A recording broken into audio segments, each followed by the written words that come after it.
Check. 2, 3, 4, 5, 6, 7, 8.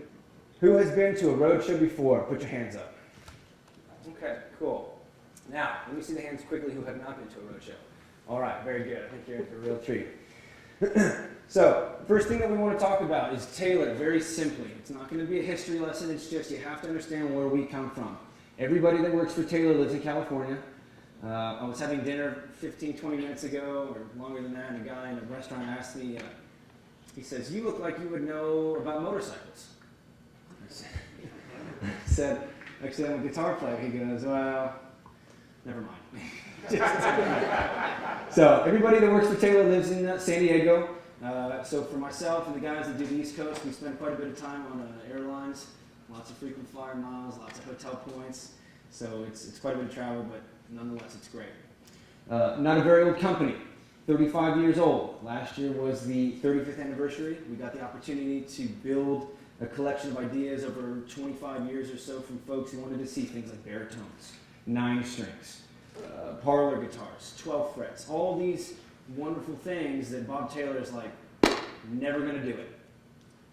Well, Lamborghini said they'd never build an SUV either. It happened. So once the 35th anniversary was over, we've exploded with all kinds of new things. Some of those things are here tonight. Now, here's the real question. Show me the hands of the Taylor owners in the room. Good. Keep them up. How many have 2, 3, 4, 5, 6, 9. That's good enough for me. All right, now show me the hands, if you dare, of the non-Taylor owners.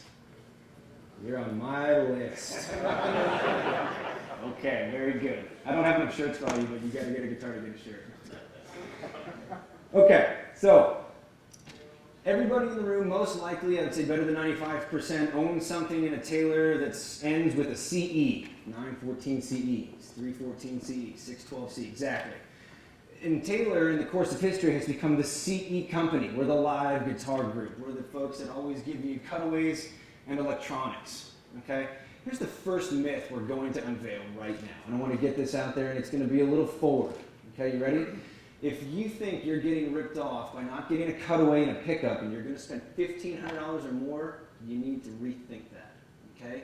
It's the same thing as saying, hey, I'm going to sell you a house for $1 million, but I'm also going to sell you a slide that goes right into the driver's seat of your car from your bedroom, but it's $1,000. And you say, well, I would never use that. It's too dangerous.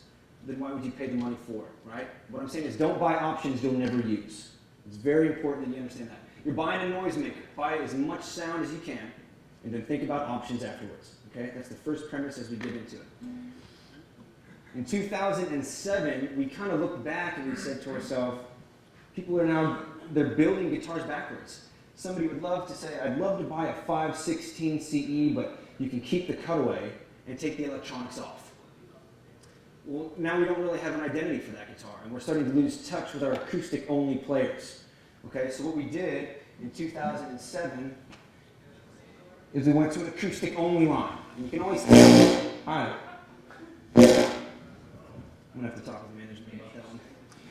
Acoustic-only guitars. There's 2 differences. One is that they always start with letters. GS, DN, GC, GA, versus something that starts with numbers. 514 CE, 812 CE, etc. That way you automatically know that it's never going to get a cutaway. We'll give you electronics if you like. Not a big deal. It's an option. The second fundamental issue is that we want you to know that an acoustic-only guitar is built with thinner backing sides. Okay? The woods themselves are plain thinner, so that as soon as you open that guitar out of the case, it's lively, it's resonant, it's got a lot of response.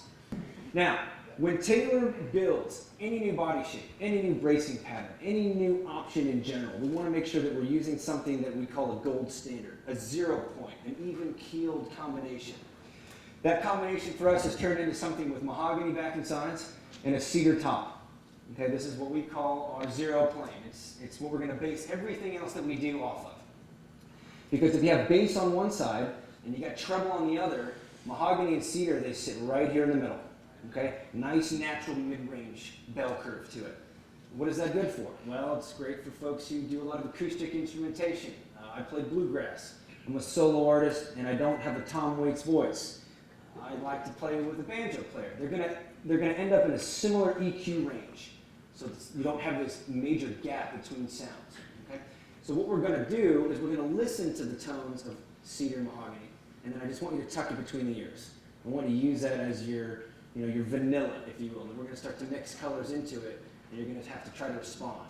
Because talking about tone is like talking about love. It's really difficult to do, and you have to make it up a lot of the time, right? If you're married, you know what I'm talking about.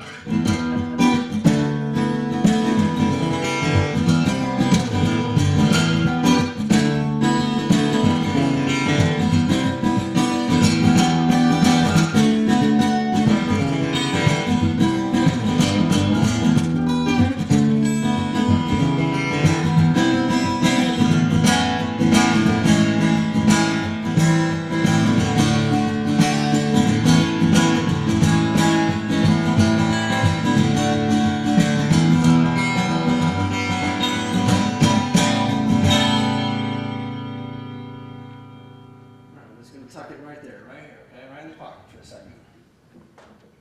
We're going to try to play the same riff on all the guitars so that I'm not manipulating your ears and making one sound different than the other. Now, how many folks in the room have a 600 series Taylor? 610, 12, 14, 16, 12 string. Okay. All 600 series are always going to be maple back and sides.